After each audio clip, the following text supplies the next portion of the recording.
নামে প্রহসন, নতুন আইনের প্রবর্তন সবকিছুই হয়েছে। স্বাধীন সার্বভৌম যেই বাংলাদেশ রাইফেলস, তাদেরকে সীমান্তের চৌকিদার বানানো হয়েছে বর্ডার গার্ড বাংলাদেশের নাম দিয়ে। এই বর্ডার গার্ড বাংলাদেশ বা বিজিবি এর ইতিহাস অত্যন্ত করুণ এবং নিষ্ঠুর, একই সাথে নির্মম। এই ছাত্র গণহত্যার যে রক্ত তাদের হাতে কিন্তু রয়েছে। আমরা সেই সীমান্তরক্ষী বাহিনীকে চাই যারা রৌমারীতে বিএসএফ এর বিরুদ্ধে চোখে চোখ রেখে কথা বলেছিল, বাংলাদেশের স্বাধীনতা এবং সার্বভৌমত্ব রক্ষার জন্য গর্জে উঠেছিল তাদের প্রত্যেকটি রাইফেল। সেই বাংলাদেশ রাইফেলসকে আমরা ছাত্র সমাজ আবারও দেখতে চাই। আমরা আমাদের পক্ষ থেকে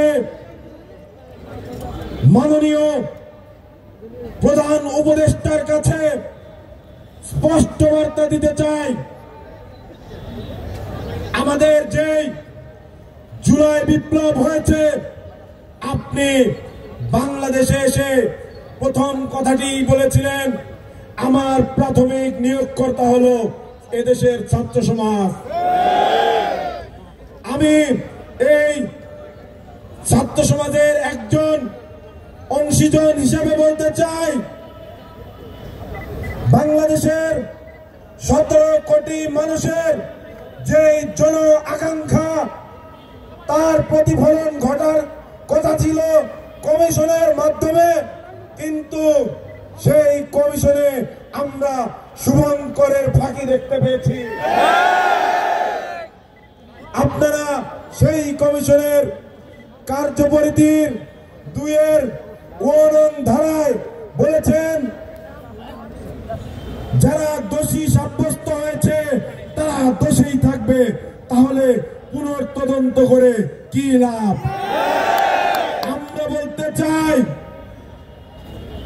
একজন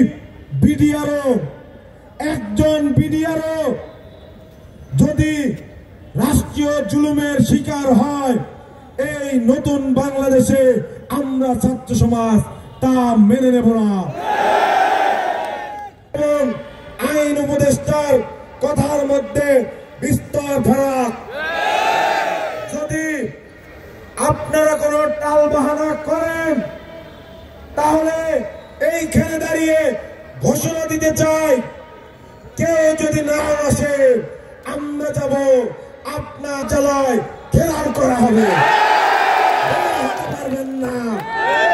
ছাত্র জনতার বুকের রক্ত, তার ম্যান্ডেটের উপরে আপনারা ক্ষমতায় এসেছেন, আপনারা কিন্তু ক্ষমতায় আসেননি। আমরা আপনাদেরকে রক্ত দিয়ে ম্যান্ডেট দিয়েছি, তাই সেই চেয়ারে আপনারা বসতে পেরেছেন। আমরা প্রধান উপদেষ্টা ডক্টর মোহাম্মদ ইউনূসের দৃষ্টি আকর্ষণ করছি, আমরা বলতে চাই, পিলখানা হত্যাকাণ্ডের সুষ্ঠু ও নিরপেক্ষ তদন্ত কমিশন গঠন করে 57 জন অফিসার, 10 জন বিডিআর সদস্য, 7 জন বেসামরিক ব্যক্তি সহ সর্বমোট 74 জনকে হত্যার বিচার ও পিলখানা হত্যাকাণ্ডের সঠিক কারণ অনুসন্ধান করে দোষীদের শাস্তি নিশ্চিত করতে হবে।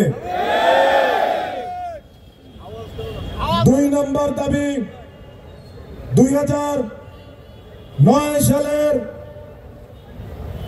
২৬ ফেব্রুয়ারির ঘটনায় নির্দোষ যে সকল বিডিআর সদস্য আছেন তাদের মধ্যে যাদের চাকরিচ্যুত করা হয়েছে তাদের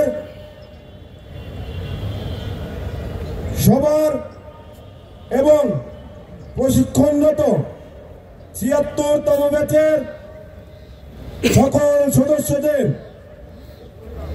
যাবতীয় বেতন ভাতা ও অন্যান্য সকল সুযোগ সুবিধা সহ চাকরিতে পুনর্বহাল করতে হবে।